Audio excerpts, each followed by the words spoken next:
Good morning बच्चों। आज हम करते हैं क्लास 10th का chapter number 5 exercise 5.1। Introduction video कल जा चुकी है, उसको आई बटन में लगा दूंगी, वहाँ से चेकआउट कर लेना।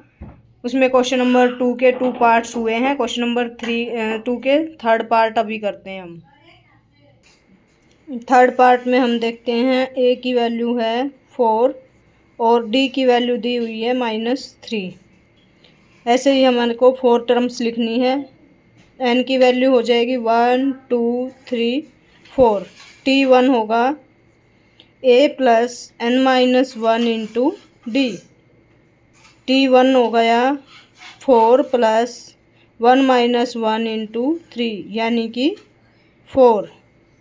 अब n की वैल्यू 2, T2 T2 बनेगा a plus n minus 1 into D यानी कि 4 प्लस 2 माइनस 1 इंटू -3। ये बना 4 - 3, आंसर 1। अब n की वैल्यू आ गई 3, तो T3 बना हमारा 4 प्लस 3 माइनस 1 इंटू -3 यानी कि 4 प्लस 2 इंटू -3, 4 3 2 जा 6, आंसर बना -2। इसी तरह से आएगी हमारी T4 आया 4 प्लस 4 माइनस 1 इंटू -3 यानी कि 4 प्लस 3 इंटू -3, आंसर हो गया 4 माइनस 3 इंटू 3 9, आंसर मिला -5। अतः AP की 4 टर्म्स आई हमारी। आंसर बना 4, -1, -2, -5 एंड सो ऑन। अब बना हमारा, इसी का करते हैं फोर्थ पार्ट में a की वैल्यू है -1, d की वैल्यू है 1/2। T1 a plus n minus 1 into D Tn, यहाँ भी आएगा Tn। तो T1 की वैल्यू आ गई -1 प्लस 1 माइनस 1 इंटू 1/2, आंसर बना -1। n equal to 2। T2 -1 plus 2 minus 1 into 1/2 यानी कि -1 प्लस 1/2। एलसीएम लेंगे, ऐड करेंगे, आंसर बनेगा 1/2 विद माइनस साइन। n की वैल्यू 3, T3 बना -1 प्लस 3 माइनस 1 इंटू 1/2, ये आया -1 प्लस 2 इंटू 1/2, 2 से 2 कैंसिल आउट, आंसर बना -1 प्लस 1 यानी कि 0। T4 आया -1 प्लस 4 माइनस 1 इंटू 1/2 यानी कि -1 प्लस 3/2। एलसीएम लेंगे, ऐड करेंगे, -2 प्लस 3 डिवाइड बाई 2 यानी कि 1/2। हैंस AP टर्म्स क्या आएंगी? -1, -1/2, 0 एंड 1/2।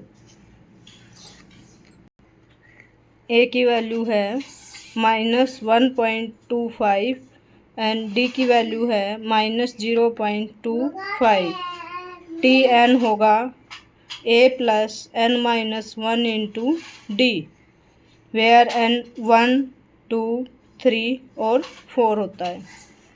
तो T1 की वैल्यू आएगी हमारी -1.25 प्लस 1 माइनस 1 इंटू -0.25, आंसर आया 1.25 प्लस 0 यानी कि T1 की वैल्यू हो गई 1.25।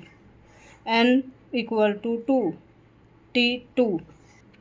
T2 बनेगा -1.25 प्लस 2 माइनस 1 इंटू माइनस 0.25, ये आया माइनस 1.25 प्लस 1 माइनस 0.25, यानी कि माइनस 1.25 माइनस 0.25 ऐड करेंगे क्योंकि बोथ हाफ माइनस, तो क्या आया 1.50। When n equal to 3, t3 की वैल्यू आएगी minus 1.25 plus 3 minus 1 into minus 0.25, यानी कि minus 1.25 plus 2 into minus 0.25। Multiply करेंगे और सब्ट्रैक्ट करेंगे तो ये बनेगा 0.50, ऐड करा माइनस 1.75।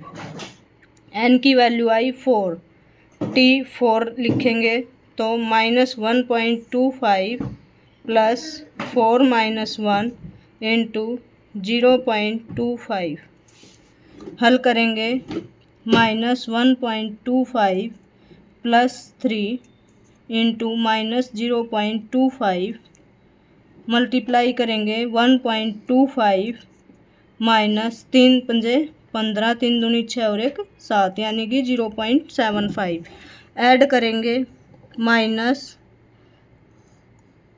2.00,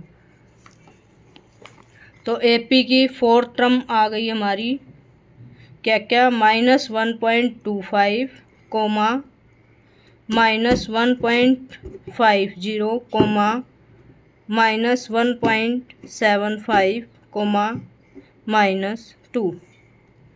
इस तरह से question number 2 complete. Now question number 3। Question number 3 में भी पार्ट्स हैं। दिया हुआ है निम्नलिखित में से प्रत्येक एपी के लिए प्रथम पद और सार्वअंतर लिखिए। अब दिया हुआ है, पहला पार्ट करते हैं इसका। 1 3 1 minus 1 minus 3 and so on. First पर प्रथम पद यानी कि जो पहले नंबर पर लिखी होती है संख्या, वो हो गया t1, आंसर बना 1। सार्वअंतर का मतलब होता है d निकालना। d से नोट करते हैं t2 माइनस t1। t2 की वैल्यू है 1 और t1 की वैल्यू है 3, तो आंसर बना -2, यानी कि d की वैल्यू आई -2 और a की वैल्यू आई 3। सेकंड पार्ट इसी का, -5 -1 3 7 एंड सो ऑन। तो t1 की वैल्यू है -5, t2 की वैल्यू है -1। अब प्रथम पद होता है t1 जिसकी वैल्यू है -5।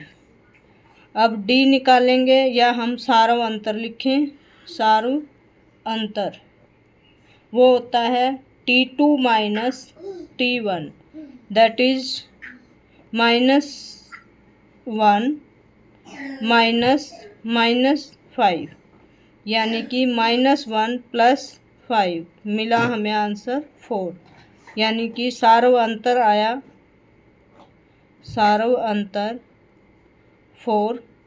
प्रथम पद आया हमारा -5। इस तरह से इसके बाकी पार्ट्स कर सकते हैं। समझ में आए वेरी गुड, नहीं समझ में आए कमेंट करके बता देना, नेक्स्ट वीडियो में उसको अपलोड कर दूंगी। Thank you for watching, bye bye.